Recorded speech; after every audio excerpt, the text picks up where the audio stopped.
ಮಹಿಳೆ ಜೊತೆಯಲ್ಲಿ ಟ್ಯಾಕ್ಸಿ ಚಾಲಕ ಕಿರಿಕ್ ಮಾಡಿದ್ದಾನೆ. ಹೆಚ್ಚಿನ ಹಣ ಕೊಡದೇ ಇದ್ದಿದ್ದಕ್ಕೆ ಮಹಿಳೆ ಜೊತೆ ಕಿರಿಕ್ ಮಾಡ್ತಾ ಇದ್ದಾನೆ. ಇನ್ನು ಸರ್ಜಾಪುರದಿಂದ ಏರ್ಪೋರ್ಟ್ಗೆ ಮಹಿಳೆ ಕ್ಯಾಬ್ನಲ್ಲಿ ಟ್ರಾವೆಲ್ ಮಾಡ್ತಾ ಇದ್ಲು.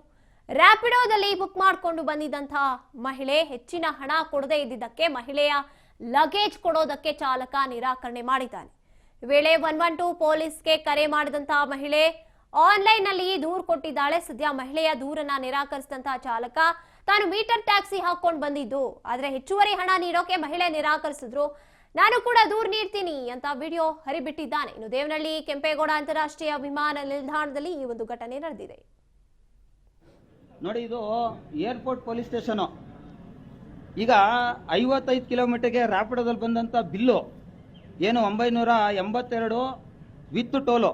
ಇದಕ್ಕೆ ನಾನು ನಿಮಗೆ ಗೊತ್ತಿರಂಗೆ ಮೀಟರ್ ಟ್ಯಾಕ್ಸಿ ಹಾಕೊಂಡ್ ಬಂದ ಮೇಲೆ ಆ ಎಮ್ಮ ಕೊಡಲ್ಲ ಅಂದ್ರು. ಅವ್ರಿಗೆ ಸರ್ಕಾರದ ಆದೇಶದ ಕಾಪಿ ಗಾಡಿನಲ್ಲೂ ಕೂಡ ಅಂಟಿಸಿದ್ದೆ. ಡೀಟೇಲ್ಸ್ ಮಾಡಿ ಹಂಗೆ ರೇಟು ನಾನು ಕೊಡಲ್ಲ, ನಾನು ರ್ಯಾಪಿಡೋಲ್ಲಿ ತೋರಿಸಿದ್ದೆ. ಓಕೆ, ಅವ್ರು ಕಾಮನ್ ಆಗಿ ಅವ್ರು ಕ್ವಶನ್ ಕೇಳ್ತಾರೆ, ಅದಕ್ಕೆ ನಾನೇನು ಉತ್ತರ ಕೊಡಬೇಕು ಕೊಟ್ಟೆ. 112 ಅವರು ಫೋನ್ ಮಾಡಿದ್ರು, ನಾನು ಫೋನ್ ಮಾಡಿದೆ. ಮಾಡಾದ್ಮೇಲೆ ಅವ್ರಿಗೆ ಲಗೇಜು ಕೂಡ ನಾನು ಕೊಟ್ಟಿರಲಿಲ್ಲ ಅವ್ರಿಗೆ. ಯಾಕಂದರೆ ನಿಮಗೆ ಗೊತ್ತಿರೋಂಗೆ ನಮ್ಮ ದುಡ್ಡು ಕೊಟ್ಬಿಟ್ಟು ಹೋಗ್ಬೇಕು. ನಾನು ಇದನ್ನೇ ಕಾಯ್ತಾ ಇದ್ದೆ. FIR ಆಗಬೇಕು, ಕೋರ್ಟ್ಗೆ ಹೋಗ್ಬೇಕು. ಈ ಒಂದು ಕೋರ್ಟ್ಗೆ ಹೋದ್ಮೇಲೆ ನಾವು ಸಾಕ್ಷಿಗಳನ್ನ ತಗೊಂಡೋಗಿ ಅಲ್ಲಿ ಸಬ್ಮಿಟ್ ಮಾಡಬೇಕು.